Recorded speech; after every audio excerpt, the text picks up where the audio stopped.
मेहमानों का मैं स्वागत करती हूँ। नरेंद्र गुप्ता जी, स्वागत है आपका। प्रोफेसर दिनेश कुमार जी, आपका बहुत स्वागत करती हूँ। सुरेन गोयल जी, स्वागत है आपका। डॉक्टर अमोदिता, आपका भी बहुत बहुत स्वागत। देखिए, ये सच है कि कोरोना का प्रभाव जितना गहरा है ना, उससे कहीं ज़्यादा गहरा है। लेकिन आज सीधे सीधे अगर हम बात करें तो इंडस्ट्रीज़ पर और शिक्षा पर उसका बिल्कुल सीधे तौर पर प्रभाव पड़ा है। आज इसी पर हम चर्चा करेंगे।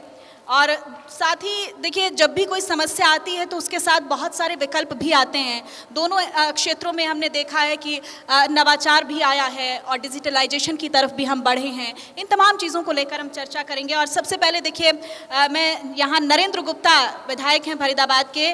सर देखिए, आप पर एक बड़ी जिम्मेदारी, राजनीतिक चिंतन के साथ देश करवट बदलता है, राजनेताओं की सोच के साथ देश आगे बढ़ता है।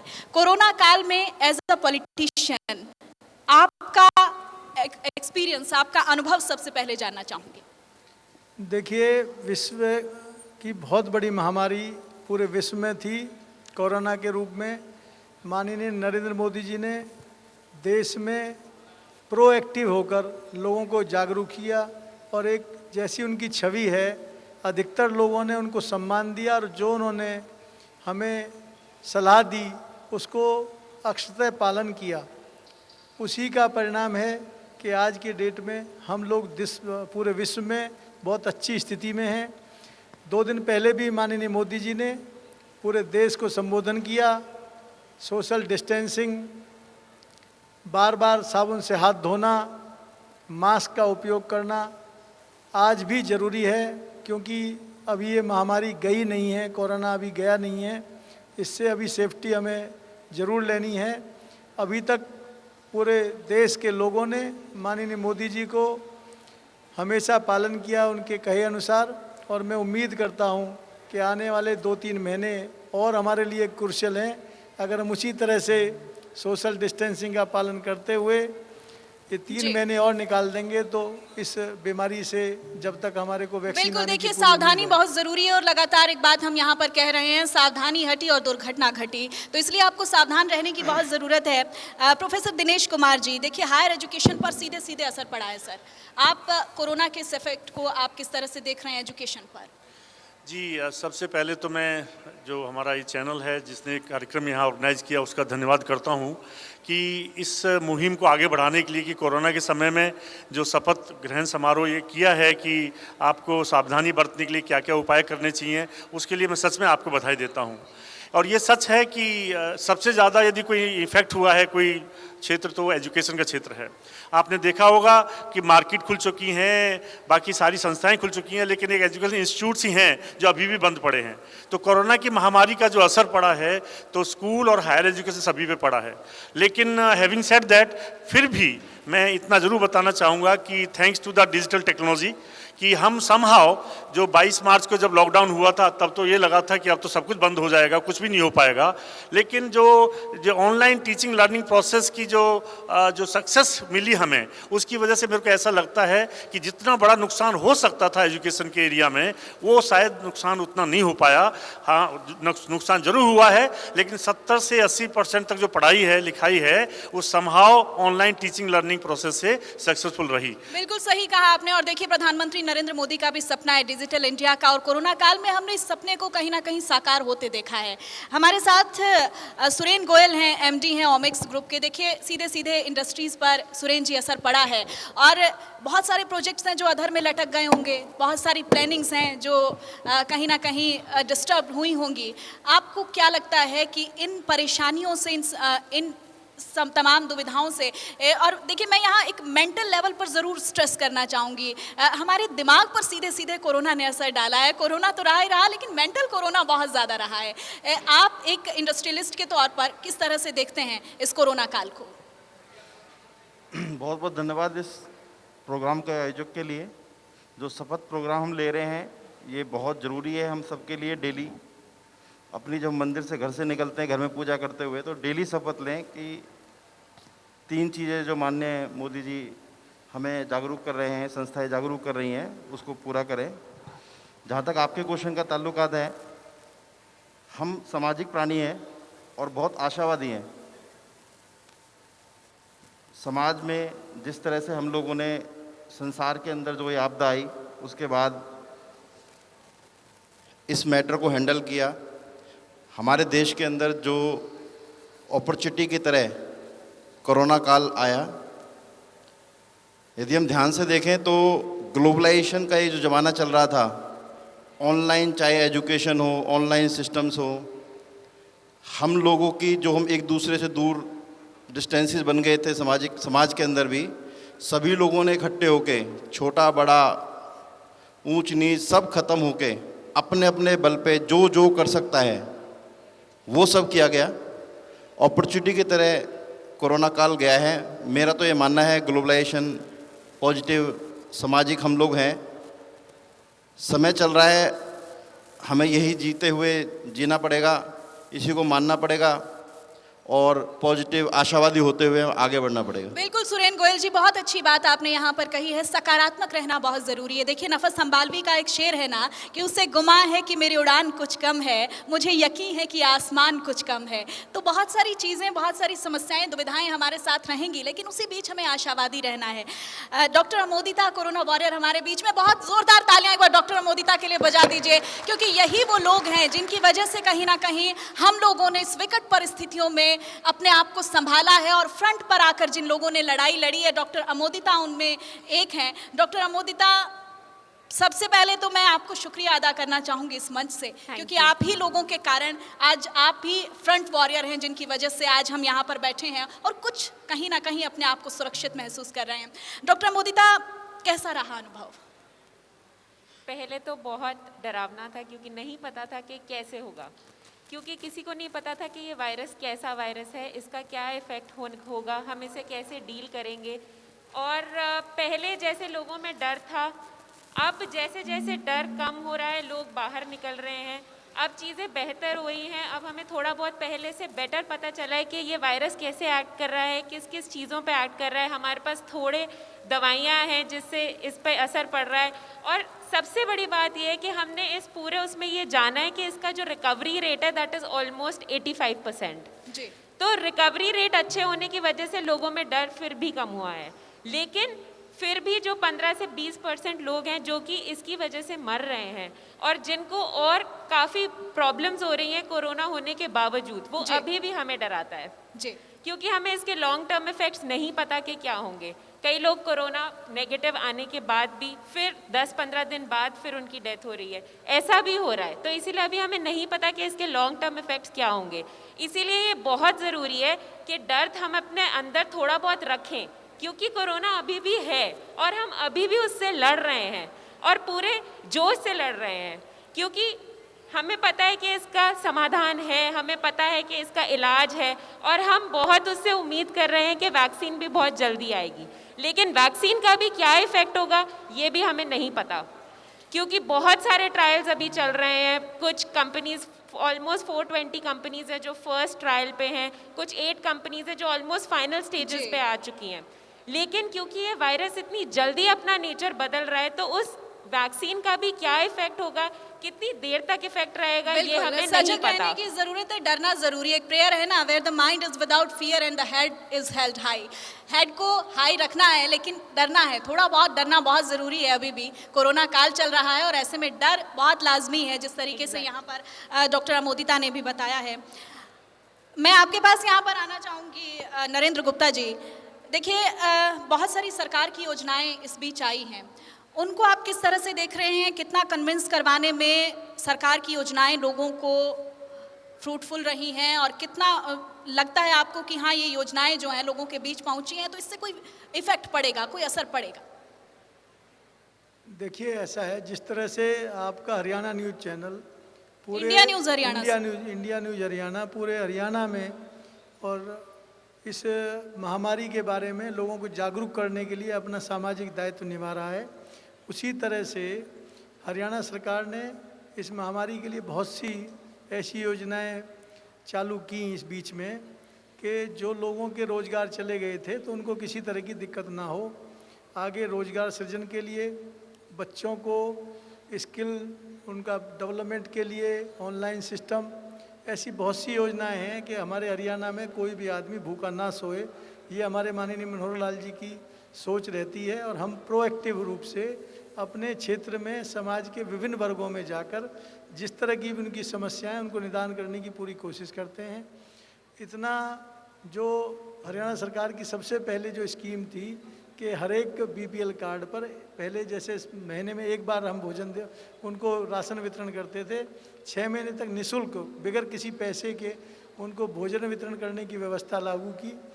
6,000 रुपये जो जो हमारे कृषक थे उनके अकाउंट्स में पैसे गए। ऐसी अनेक योजनाएं माननीय मनोहर लाल जी ने इस कोरोना काल में एक्टिव रूप से चालू की जी बिल्कुल, तमाम तरह की कोशिशें यहाँ पर सरकार की तरफ से देखिए परिस्थितियों को संभालने के लिए की गई हैं।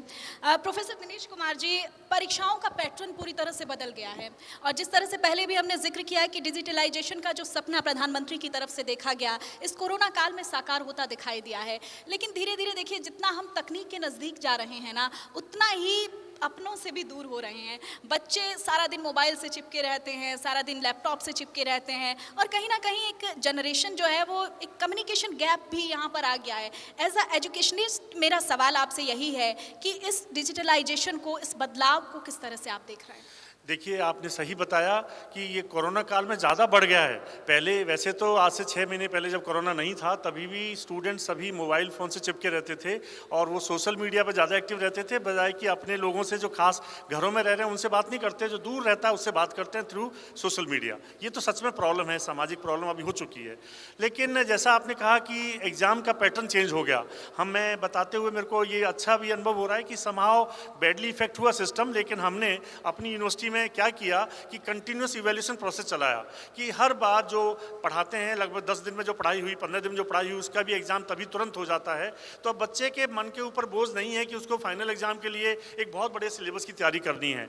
तो ये कोरोना काल में हमने जो डिसीजन लिया वो काफ़ी सक्सेसफुल है और मैं बताते हुए ये भी अच्छा लग रहा है कि हमारी यूनिवर्सिटी के सारे स्टूडेंट्स के एग्जाम हो चुके हैं और सबका रिजल्ट डिक्लेयर हो चुका है। शायद हरियाणा में हम सबसे पहले इस काम को अचीव कर पाए, लेकिन ये बात ज़रूर है टेक्नोलॉजी की वजह से ये सारा कुछ हो पाया। और ये मैं आपके चैनल के माध्यम से बताने में मुझे कोई वो इस मामले में वो नहीं है कि सच में इस एरिया के इस एरिया फरीदाबाद के एरिया में जेसी बोस यूनिवर्सिटी का उसमें काफ़ी आगे योगदान। चलिए, आपको बहुत बहुत बधाई हम अपने पूरे चैनल की तरफ से देते हैं और यहाँ तकनीक को भी बधाई बनती है क्योंकि उसी की वजह से जिस तरह से आपने जिक्र किया कि आप जल्दी अपने स्टूडेंट्स का रिजल्ट यहाँ पर घोषित कर पाए। सुरेन गोयल जी, आपके पास आऊँगी मैं। अभी इस बीच अभी प्रेजेंट सिनेरियो को अगर हम देखें तो आपको उद्योगों की क्या ज़रूरत महसूस होती है? किस तरह की आपको ज़रूरतें लगती हैं कि हाँ वो ज़रूरतें पूरी होनी चाहिए? अभी एक प्रवासी जो मुद्दा है, लेबर बहुत जगह तो आना शुरू हो गई है, तो उसके लिए जैसे हमारी कंस्ट्रक्शन इंडस्ट्री के अंदर देखा जाए तो बिहार से, ईस्टर्न यूपी से बहुत लेबर आती है। तो जो रेलवे अब जहाँ से भी साधन है इस तरह के ट्रांसपोर्टेशन के, तो उसको सरकार से रिक्वेस्ट है कि थोड़ा और बेटर किया जाए, वहाँ के लोग थोड़ा सा और इजीली इधर के एरिया में आ पाएँ काम के लिए। डिफरेंट टाइप ऑफ स्किल्स, अनस्किल्स, सभी तरह की लेबर रिक्वायरमेंट हमारे इंडस्ट्री के अंदर होती है। बाकी उद्योगों के लिए पॉजिटिव एंगल से सरकार ने काफ़ी कदम लिए भी हैं। अभी यूपी गवर्नमेंट के अंदर इन्होंने बाकायदा एक सेल भी बनाया था कि जितना भी लेबर या बाकी लोगों के लिए आप सेंट्रलाइज रजिस्ट्रेशन करके आप उस पे नंबर पे कॉल करके अपने यहाँ मंगा सकते हैं। तो इस तरह की एक्टिविटीज़ और भी स्टेट्स, हरियाणा गवर्नमेंट ने भी कुछ तरह के स्टेप लिए हैं। रिक्वेस्ट अपील यही है कि इस तरह की और अलग अलग इंडस्ट्री के अंदर जो डिफरेंट सेक्टर्स है तो उनके यहाँ जो रिक्वायरमेंट है वो भी अपने अपना इस तरह के कुछ एक्शन प्लान बनाएं और शासन प्रशासन के साथ हेल्प करके इस चीज़ पे आगे बढ़ें। बिल्कुल, एक्शन प्लान की ज़रूरत यहाँ पर देखिए सभी विभागों में है। डॉक्टर अमोदिता, आप अपने हेल्थ फैसिलिटीज़ को किस तरह से देख रही हैं? सरकारें तमाम तरह के दावे करती हैं लेकिन आप तो फ्रंट फुट पे रही हैं। आपने किस तरह से देखा अपनी हेल्थ फैसिलिटीज़ को? क्या कुछ सुविधाएं आपको प्रोवाइड करवाई गई और क्या करवाई जानी चाहिए थी और क्या करवाई जाने की संभावना आपको लग रही है? गवर्नमेंट ने हमेशा हेल्थ केयर के लिए, स्पेशली इस पैंडेमिक के टाइम पे, बहुत हेल्प करी है। जो डॉक्टर्स की रिक्वायरमेंट थी हर चीज़ को प्रोवाइड किया है। पीपीई किट की जितनी ज़रूरत थी हर डॉक्टर को पीपीई किट प्रोवाइड करी गई, मास्क प्रोवाइड किए गए हैं और जो टेस्टिंग फैसिलिटीज़ थी उनको बहुत इम्प्रूव कर दिया गया है। पहले जैसे बहुत कम टेस्टिंग्स हो रही थी, अब बहुत ज़्यादा बढ़ गई है। रैपिड टेस्ट आ गया है जिससे टेस्ट का रिजल्ट इमीडिएटली आ जाता है और उससे हम बहुत सारे केसेस को आइडेंटिफाई कर पाए हैं और बहुत जल्दी उनके कॉन्टैक्ट्स को ट्रेस भी कर पाए हैं। तो ये बहुत सारी फैसिलिटीज़ ये गवर्नमेंट ने बहुत जल्दी एक्ट किया और स्पेशली लॉकडाउन के टाइम पे अपने आप को प्रिपेयर किया है ताकि और फैसिलिटीज़ और बेड्स और आईसीयू जो हमें ज़रूरत थी वो सब इमीडिएटली प्रोवाइड कर दिया गया है। तो बिल्कुल इसके लिए बधाई यहाँ पर नरेंद्र गुप्ता जी को बनती है, क्योंकि इंडस्ट्रियलिस्ट भी यहाँ पर कहीं ना कहीं संतुष्ट नज़र आ रहे हैं और डॉक्टर्स भी नज़र आ रहे हैं। तो ऐसे में हम फरीदाबाद का एक अच्छा फ्यूचर देख सकते हैं। आप फर्स्ट सिटीजन ऑफ फरीदाबाद हैं सर, और फरीदाबाद की एक सिचुएशन हमने ऐसी भी देखी जब बहुत बेकाबू हो रहा था सब कुछ, और अभी भी हालात को नॉर्मल होने में, साधारण होने में क्या लगता है आपको कितना समय और लग सकता है? देखिए, हम लोग अगर जिस तरह का आपकी अवेयरनेस प्रोग्राम चला रहे हैं, अगर उसी अवेयरनेस प्रोग्राम के द्वारा लोग अगर एजुकेट होंगे और सोशल डिस्टेंसिंग का पालन करते हुए मास्क का लगाएंगे, बार बार हाथ धोएंगे, तो निश्चित रूप से जो हम 140 पेशेंट्स फरीदाबाद में डेली आते हैं कोरोना के, तो हमें उम्मीद है कि वो घटकर बहुत जल्दी ही 100 से नीचे आ जाएंगे। क्योंकि आप जैसे प्रोग्राम अगर सभी की हमारा दायित्व बनता है, इंडिविजुअली कहना, और आप एक पूरे हरियाणा में आज ये पूरा जा रहा है प्रोग्राम, और यहाँ भी बहुत लोग बैठे हैं, विभिन्न क्षेत्रों से आपने लीडर्स को बुलाया हुआ है, एजुकेशन से बुलाया हुआ है, हेल्थ से बुलाया हुआ है, इंडस्ट्री से आपने बुलाया हुआ है। तो मैं आपको धन्यवाद करता हूँ कि सरकार का बहुत बड़ा सहयोग इस महामारी में जो जिम्मेवारी सरकार की बनती है उसको कम करने में आपका रहेगा मैडम। और मैं उम्मीद करता हूँ कि आज के बाद जो ये प्रोग्राम देख रहे होंगे वो आगे निश्चित रूप से इन सब प्रिकॉशंस का पालना करेंगे। और मुझे उम्मीद है कि नवंबर मंथ में जब हमें चिंता है कि ये हमारा महामारी जो कोविड के पेशेंट्स बढ़ेंगे, पर मुझे उम्मीद है कि आप ये प्रोग्राम जो आपने किया इससे हमें फ़ायदा होगा और हम इसको इसी फिगर्स पर रोक पाने में या इससे नीचे लेने में कामयाब हो पाएंगे। बिल्कुल, उम्मीद पर दुनिया कायम है, और देखिए इसी उम्मीद के साथ हम भी यहाँ आपके बीच में पहुँचे हैं कि इस स्थिति को कहीं ना कहीं नियंत्रण में लाया जाए, और इसीलिए शपथ इस कार्यक्रम का हमने यहाँ पर आयोजन किया है। एक अंतिम संदेश नरेंद्र गुप्ता जी, आप अपनी फरीदाबाद की जनता को क्या देना चाहते हैं? देखिए, मैं तो आपके जो इतना अच्छा इंडिया न्यूज़ का हरियाणा का कार्यक्रम है, मेरे जितने उपस्थित यहाँ साथी हैं उनको, और जो इसे टीवी के माध्यम से देख रहे हैं उन सभी को मैं जो आपने शपथ प्रोग्राम रखा है उसमें अपनी तरफ से ये आह्वान करता हूँ कि हमेशा मास्क का उपयोग करें जी, बार बार हाथ साबुन से हाथ धोएं और सोशल डिस्टेंसिंग का पालना करेंगे तो निश्चित रूप से मैं कहता हूं, मैं फरीदाबाद के लिए मैं पूरे बिल्कुल निश्चित तौर पर अगर इन तमाम पैमानों पर हम खरे उतरते हैं तो कोरोना हारेगा और भारत जीतेगा। कुछ सवाल भी हैं हमारे बीच जो लोग पहुंचे उनके। देवेंद्र कौशिक मेरे सहयोगी, मैं चाहूंगी कि जो भी लोग अपने सवाल यहाँ पूछना चाहते हैं वो जरूर पूछें। बिल्कुल सोनल, देखिए तमाम सरकारें और प्रशासनिक स्तर पर कोरोना से जंग लगातार लड़ रहे हैं, तो कहीं ना कहीं जो छात्र हैं उनकी भी कुछ चिंताएं हैं, तो हमारे साथ छात्र भी हैं, वो सवाल कुछ करना चाहते हैं। क्या सवाल है आपका? हमारा सर कि अब जैसे त्यौहार का टाइम आ रहा है और विद कमिंग मंथ्स हमारे को पता है कि दिवाली का फेस्टिवल आने वाला है, एंड जैसे जैसे फेस्टिवल करीब आ रहा है पॉल्यूशन बढ़ रहा है और इन कंडीशंस में लोग ज़्यादा बाहर निकलना शुरू हो गए हैं। तो मतलब हम क्या स्टेप्स एश्योर कर रहे हैं कि लोगों को हम प्रिवेंट कर सकें और हम मतलब एक नॉर्मल फ्लो बना सकें और हमारी जो इंडिया की जो कल्चरल एसेंस है फेस्टिवल्स की वो भी मेंटेन रह सके?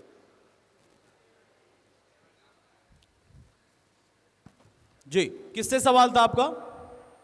जी सर, ठीक है, मैं जवाब देता हूँ।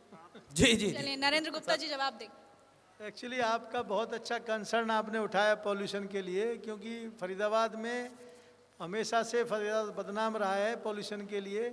पर दोस्त, मैं आपसे कहना चाहता हूँ मेरे युवा साथी कि सरकार की जिम्मेवारी तो है ही है पॉल्यूशन को कम करने की, पर सामाजिक रूप से आप जैसे युवा साथियों की जिम्मेवारी बनती है कि हम लोग भी पॉल्यूशन कम करने में अपना सहयोग दें। सरकार प्रोएक्टिव है पूरी तरह से, जहाँ जहाँ भी प्रिकॉशंस हम ले सकते हैं वो हम ले रहे हैं, पर साथ साथ अगर आप जैसे युवा साथी टीम बनाकर हमारा सहयोग सर, समय की करेंगे कमी है, कुछ और सवाल अगर हैं तो एक सवाल और। बिल्कुल निश्चित तौर से सोनल, एक सवाल और कुछ छात्र हैं वो पूछना चाहते हैं। क्या सवाल है आपका? मेरा सवाल डॉक्टर मोदिता जी से था कि जैसे कि मैम दिन ब दिन हमारे इंडिया में कोरोना केसेस कम होते जा रहे हैं और लोगों के अंदर डर भी ख़त्म होता जा रहा है, तो इसका क्या रीज़न है? क्या कोरोना वायरस कमज़ोर हो रहा है या फिर लोगों की इम्यूनिटी ज़्यादा मजबूत होती जा रही है? कोरोना के केसेस कम हो रहे हैं बिल्कुल, लेकिन ये मैं कहना चाहूँगी कि एक तो हमारी टेस्टिंग बढ़ गई है। टेस्टिंग करके हमने बहुत जल्दी लोगों के कॉन्टैक्ट्स को आइडेंटिफाई कर लिया है। इससे जो कम्युनिटी ट्रांसमिशन है वो कम हो गई है। लोगों में अवेयरनेस बढ़ी है, लोग अपनी इम्यूनिटी बढ़ा रहे हैं, वो भी एक रीज़न है। और जो हमने टेस्टिंग करके लोगों को कॉन्टैक्ट्स को इसको कंटेन कर लिया है, इससे केसेस डेफिनेटली कम हो रहे हैं।